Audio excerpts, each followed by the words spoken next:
Imagine being called out to the middle of the Pacific and finding a massive US warship drifting with no crew on board.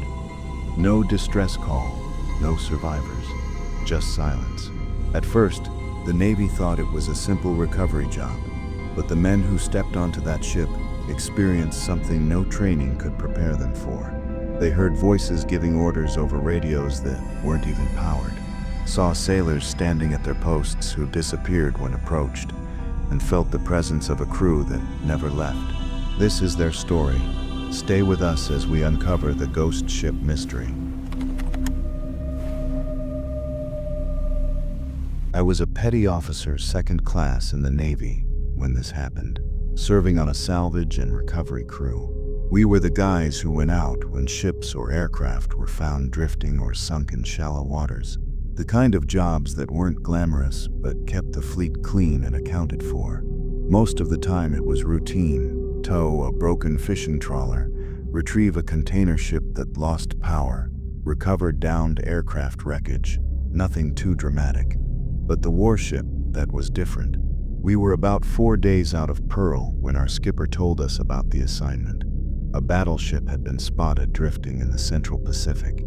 No distress calls, no records of it being in service, no signs of a crew, just a massive vessel moving with the current like a ghost in the water. At first, I thought it had to be some mothballed hulk that had somehow broken free of a tow line. It wasn't until we got close that I realized it was something stranger. From a distance, the ship looked intact. No heavy damage, no fire scars, nothing to explain why it was abandoned. The hull number was gone, scrubbed or rusted away. What caught my eye immediately was the silence. Even at anchor, ships usually have some life. Machinery running, lights, movement. This one drifted dead. No sound, no smoke, nothing. Just a steel giant floating under the sun like it had been left behind by the world. Our commanding officer gave the standard orders. We were to board, sweep for survivors or bodies, check the condition, and determine if she could be towed. If she couldn't, we were to secure what we could and wait for further instructions. We were used to these procedures. None of us argued, though I could see in the faces of a couple younger guys that they weren't thrilled about climbing aboard a ship that size with no idea what had happened to her crew. When we came alongside, I joined the first boarding team. The ladder we rigged scraped against the hull, and I remember touching the steel for the first time. It felt warm from the sun, but there was something about it, like the metal was dry, too dry, as if the ocean spray hadn't touched it in years, even though it was clearly adrift. We climbed up to the main deck. The deck stretched out before us, clean but oddly empty. A battleship's deck is usually crowded with lines, equipment, even just small signs of use. Here everything was stripped down. Gun turrets sat motionless, their barrels pointed out to sea. The hatches were all closed tight. The air had that heavy salt smell, but beneath it was something else. Old oil, rust, and a faint metallic tang like dried blood. None of us said that out loud, but I could tell we were all thinking it. We split into 2 groups. My team headed toward the forward compartments, while the others went aft. I remember stepping into the first passageway and being struck by how preserved it was. Dust coated the floor like it had been sealed away for decades. The fluorescent lights overhead were dead, so we relied on flashlights. Every beam cut through the dark and showed peeling paint, flaking numbers on bulkhead doors, and here and there, a boot print in the dust that didn't belong to us. We joked about it at first. Someone muttered that maybe the ship had been used for training exercises, abandoned halfway through. Another said maybe it was a reserve fleet vessel that got loose. But the deeper we went, the harder it became to explain. The galley still had trays on the counters, cups lined up as if the crew had just walked out mid-meal. The berthing compartments had racks with sheets still tucked, personal effects left behind. One locker was open, and I saw an old photograph of a woman in black and white tucked behind a mirror. Everything had this frozen-in-time quality. About an hour in, we regrouped on the main deck to report. Nobody had found any bodies. Nobody had found signs of a struggle either. Just an entire warship, intact, waiting. That was the first moment when I felt something wrong in my gut. Normally you'd expect one of two things: a ship abandoned because it was sinking or burning, or one scuttled deliberately. But this one was in perfect shape. It didn't add up. As night fell, our CO made the call to set up a temporary watch aboard. A skeleton crew would stay on the battleship to keep eyes on it, while the rest rotated back to our own vessel. I volunteered to stay. I don't know why. Maybe curiosity, maybe pride. They assigned me forward watch near the bridge. Standing there in the dim red glow of our portable lights, the size of the ship pressed in on me. Battleships are enormous even by Navy standards, and walking her empty decks at night made her seem alive in her own way, like a giant beast asleep under the stars. The water lapped against her hull in slow rhythm. The only sound besides that was the occasional creak of metal shifting. It was around midnight when I first heard the footsteps. At first I thought it was one of our guys doing a round. The sound came steady, boots on steel, moving along the passageway behind me. I turned, expecting to see one of the other watchstanders. Nobody was there. The sound faded into silence as quickly as it had come. I didn't say anything. I just kept walking, flashlight cutting across the bulkheads. About 20 minutes later, the radio clipped to my vest crackled. Not static, words. A voice calling out deck numbers, compartment checks, like a routine report. The problem was, it wasn't our frequency. I recognized the pattern though. It was old Navy jargon, the kind you'd hear decades back. I froze, listening as the voice rattled on, until it cut off mid-sentence. When I asked if anyone else had heard transmissions, the other guys just looked at me. None of their radios had picked up a thing. That was the moment I started to feel uneasy. This wasn't just a dead ship. It was carrying something, and we were too far in to pretend otherwise. That first night stretched long. I kept catching movement in the corner of my eye, like someone ducking around a hatch just as I turned. Once I could have sworn I saw a figure standing near a gun turret, arms at his side, just watching the sea. When I raised my light, he was gone. I didn't sleep. None of us did, really. By dawn I had the sense that the ship wasn't abandoned at all. It was occupied, just not by anyone alive. The second day started with a briefing on the main deck. The skipper wanted a more thorough sweep of the interior, including engineering and the lower magazines.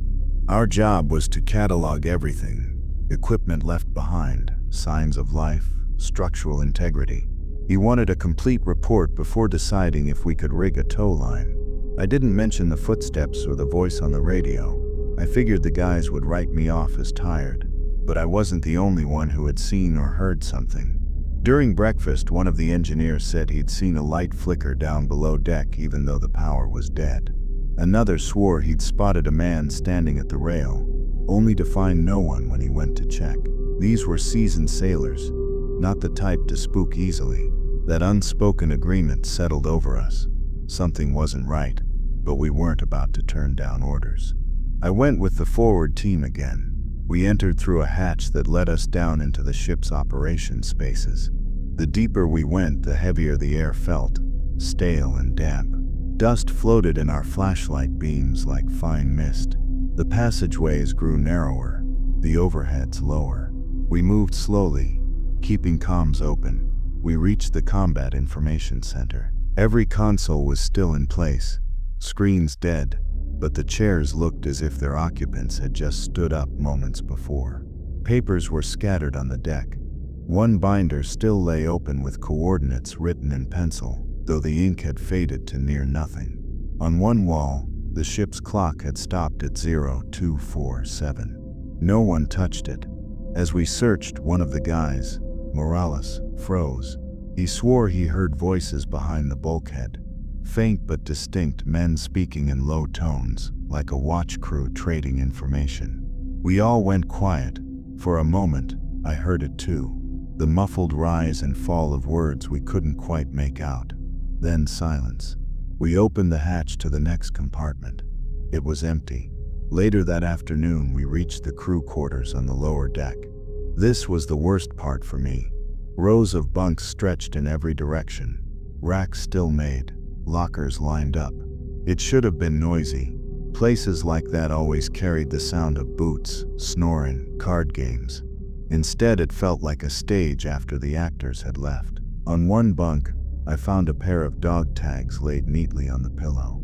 No one had touched this ship in years, yet there they were, gleaming as if they'd just been placed.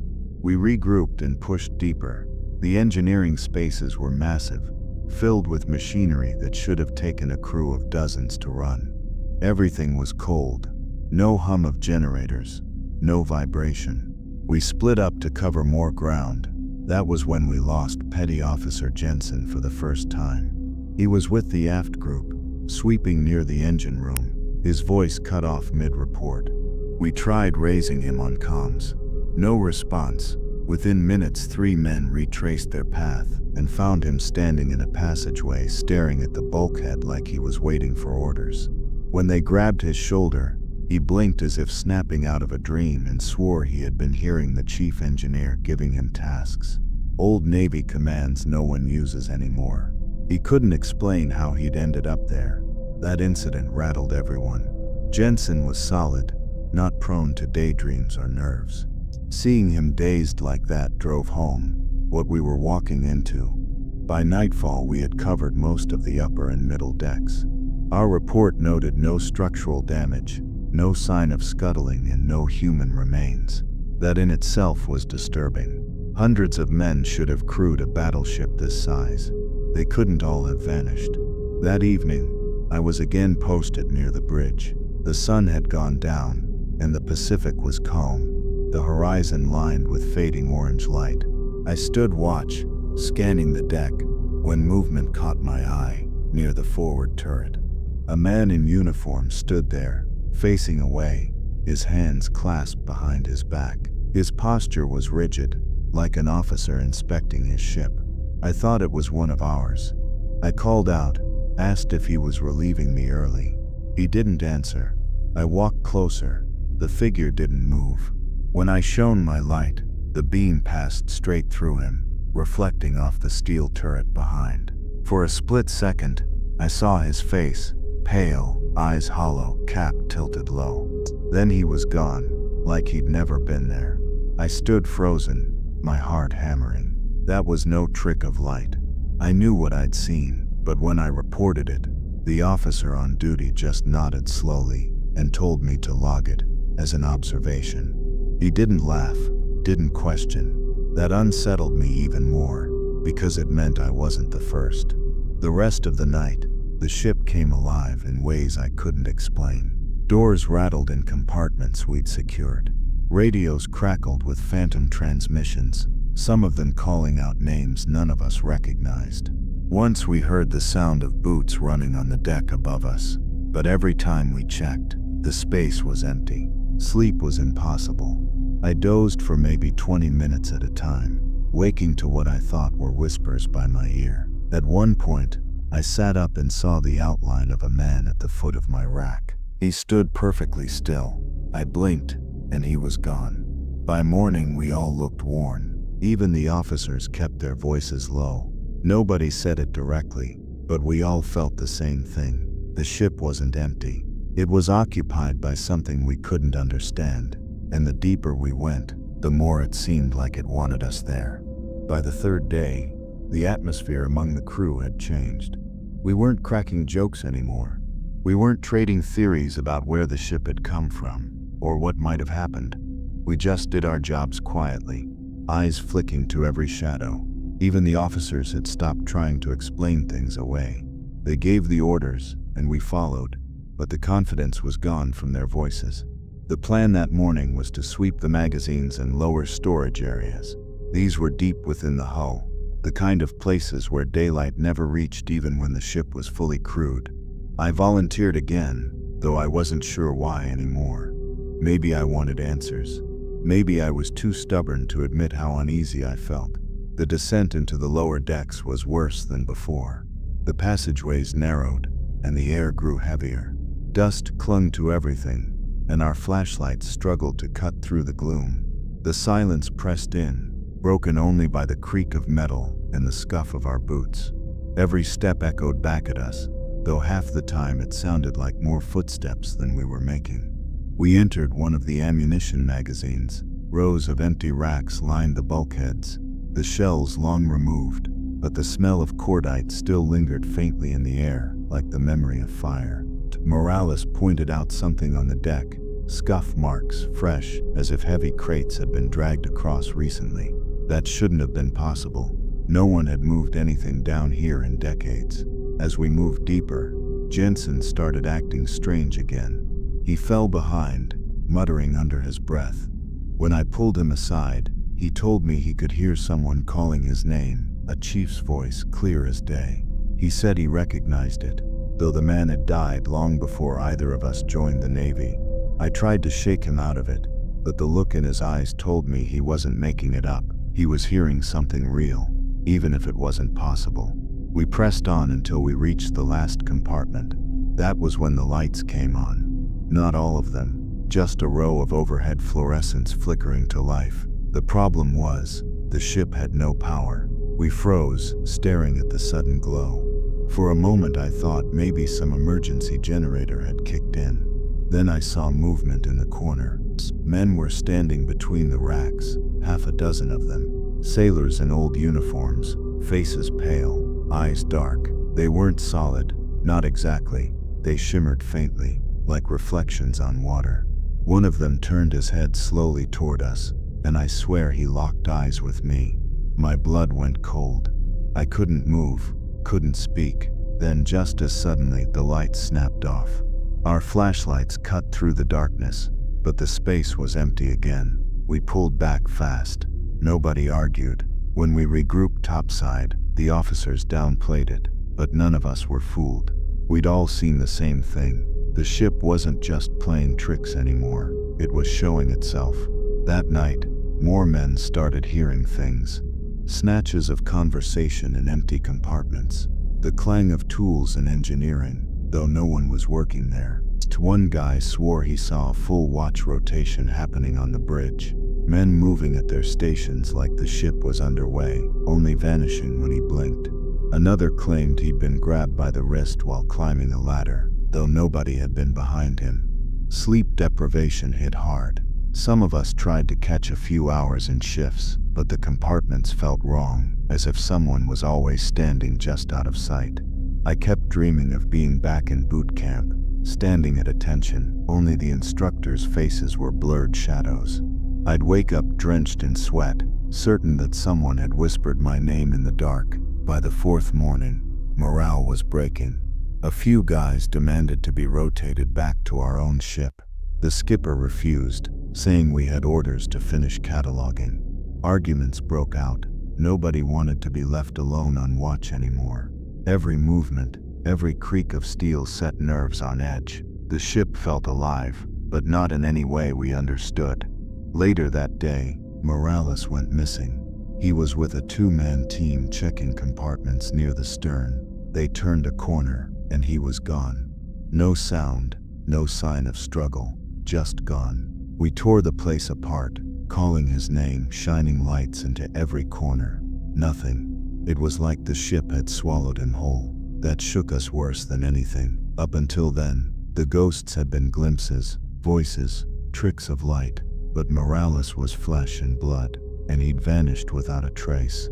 The officers tried to calm us, saying he must have gotten turned around in the passageways, but we all knew the truth. The ship had taken him. That evening, while we sat grim-faced in the mess, the PA system came alive. It was dead wiring, disconnected, but suddenly it crackled, and a voice boomed out, sharp and commanding. It was giving orders, maneuvering instructions, gunnery commands, reports from watch stations. For a moment it felt like the ship had sprung back to life, a full crew working in unison, but there was no one there. Just us, sitting frozen, listening to the voices of men who hadn't been alive in half a century. The sound cut off after a minute, leaving the silence heavier than before. Nobody said a word. Nobody had to. We all understood. We weren't visitors here. We were replacements. By the fifth day, discipline had broken down. The officers still gave orders, but fewer and fewer men were listening.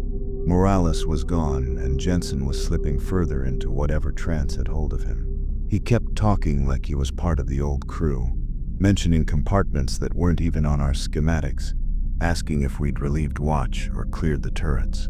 We tried to shake him, but every time he blinked it was like he was somewhere else, living a life that wasn't his. The skipper finally agreed we needed to leave.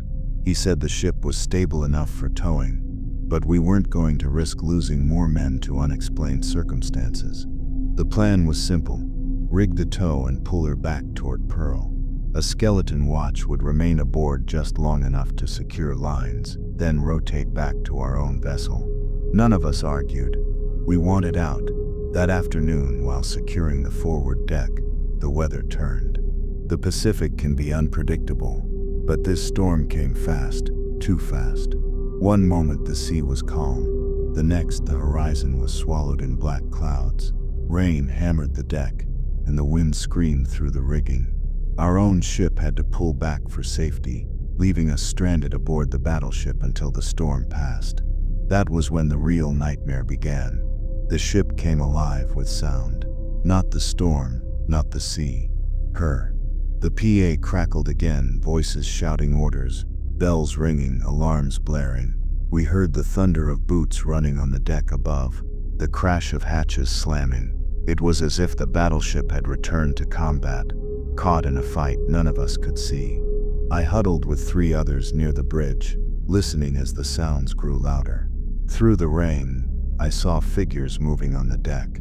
Dozens of them, men in uniforms soaked through, hauling lines, manning stations, shouting to one another.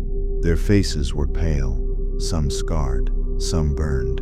One man staggered past me, half his jaw missing, yet he moved as if still following orders. I tried not to scream. Inside it was worse. Jensen disappeared during the chaos. One second he was beside us, the next he was walking down a passageway with a steady stride, answering commands from a voice none of us heard. I chased after him, shouting his name, but he never looked back. He turned a corner, and when I reached it, the passageway was empty. We fell back to the mess deck, trying to regroup. There were 7 of us left by my count. The air stank of oil and smoke now, though no engines were running, no fires burning. We heard gunfire, dull, distant, as if the ship was shelling some unseen enemy. Every one of us knew this wasn't natural. We were caught in something we couldn't fight, a battle that never ended, replaying itself over and over, and the ship wanted us to take part. One of the younger guys, barely out of training, broke down. He said he saw his grandfather among the ghostly crew, a man who had served in the war and died long before he was born.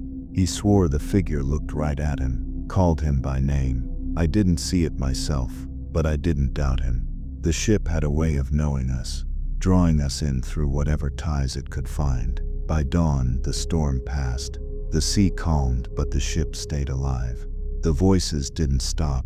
The footsteps didn't fade. We tried to signal our vessel, but our radios only carried the same phantom chatter, damage reports, firing solutions, commands from a captain long dead. The skipper finally gave the order, abandon ship. We made for the lifeboats. That was when the hatches started closing. Steel doors slammed shut one by one, sealing compartments, trapping men inside. We fought to pry them open, but the mechanisms wouldn't budge. 2 men were cut off before our eyes, their shouts swallowed by the clang of metal. We had no choice but to leave them. I don't remember lowering the boat. I don't remember climbing down the ladder. What I do remember is looking back as we pulled away.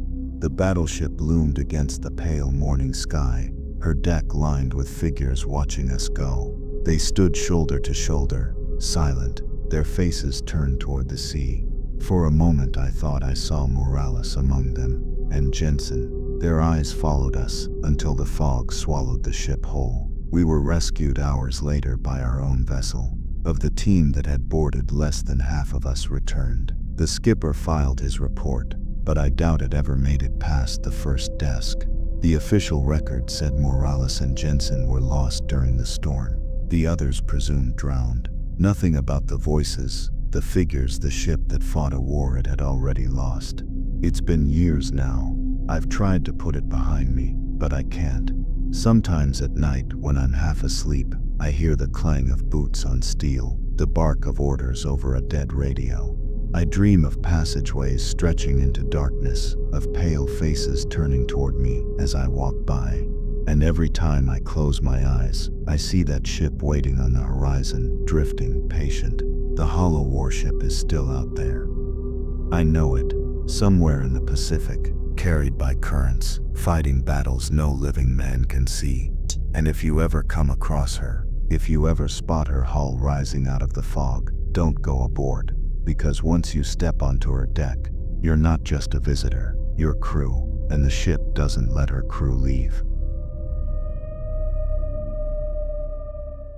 If you liked the video, don't forget to like and share. Subscribe to our YouTube channel for more videos like this.